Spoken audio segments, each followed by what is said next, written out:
किसी ने बड़े कमाल की बात कही है कि ज़िंदगी खेलती भी उसी के साथ है जो खिलाड़ी बेहतरीन होता है। दर्द सबके एक से हैं मगर हौसले सबके अलग अलग हैं। कोई हताश होकर बिखर जाता है तो कोई संघर्ष करके निखर जाता है। नमस्कार दोस्तों, मेरा नाम है अविनाश मल्होत्रा और आपके अपने चैनल लाइफ की यात्रा में आपका स्वागत करता हूं। दोस्तों, आज मैं एक छोटी सी कहानी लेके आया हूं जो हम सबको जीवन जीना सिखाती है। ये कहानी है गिद्धों के एक झुंड की जो जंगल से उड़ता उड़ता समुद्र के बीच में एक टापू पर जा पहुंचा। वहाँ उस आइलैंड पर कोई भी जानवर नहीं था जो उन गिद्धों का शिकार कर सके, और इन गिद्धों के लिए सबसे अच्छी बात ये थी कि उनके खाने के लिए वहाँ पूरा इंतजाम था। बहुत सारे समुद्री जीव थे, मछलियाँ थी, मेढक थे, कछुआ थे, सब थे। इनके लिए कोई दिक्कत नहीं होने वाली थी। इन गिद्धों के झुंड में बहुत सारे युवा गिद्ध थे। वो सब तो बहुत खुश हो गए कि अरे क्या बात है, मज़ा आ गया, अब तो पूरी ज़िंदगी इसी टापू पर रहेंगे, कहीं नहीं जाएंगे।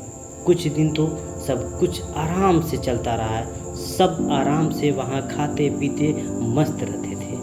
फिर एक दिन उन गिद्धों में जो सबसे बूढ़ा गिद्ध था, सबसे सीनियर गिद्ध था, उसको लगा कि अगर ऐसा ही चलता रहा और हमारे गिद्धों ने चुनौतियों का सामना नहीं किया और उड़ना नहीं शुरू किया तो इनका क्या होगा।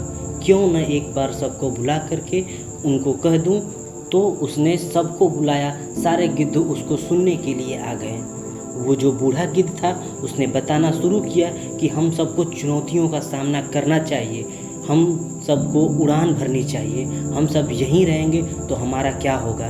मैं देख रहा हूँ कि हम में से कई सारे ऐसे हैं जो कई दिनों से उड़ तक नहीं सके, सब आराम फरमा रहे हैं। तो मैं ये कहना चाहता हूँ कि अगर कभी कोई बड़ी संकट आ गई तो क्या होगा। एक काम करते हैं कि हम सब वापस अपने उसी जंगल में चलते हैं, उसी ज़िंदगी में वापस चलते हैं जहां हमारे लिए रोज़ चुनौतियां थी। रोज़ाना हमें शिकार पर निकलना पड़ता था, यहाँ रहकर हम सब आलसी हो गए हैं। वो बूढ़ा गिद्ध ज्ञान दिए जा रहा था और जो युवा गिद्ध थे वो हंस रहे थे।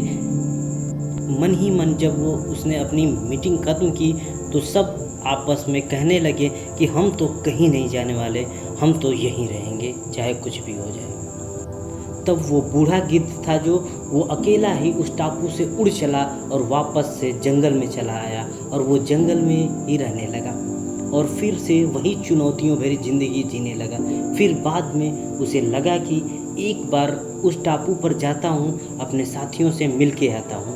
पुराने साथी हैं, ऐसे ही भूल तो नहीं सकते हैं।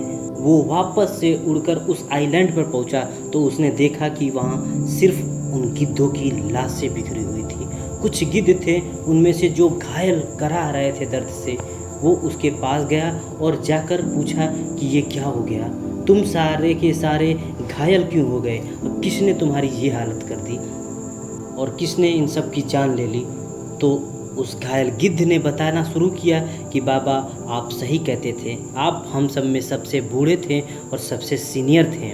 हमें आपकी बात मान लेनी चाहिए थी, लेकिन उस वक्त तो हमें आपकी बात को टाल दिया, उस वक्त तो हमने आपकी बात को अनसुना कर दिया और उसी का परिणाम है ये सब। पता है क्या हुआ, आप तो यहाँ से चले गए। उसके कुछ दिन बाद एक जहाज़ आया। उस जहाज़ में कुछ शिकारी थे और उन शिकारियों ने इस टापू पर अपने जहाज़ में से चीते छोड़ दिए।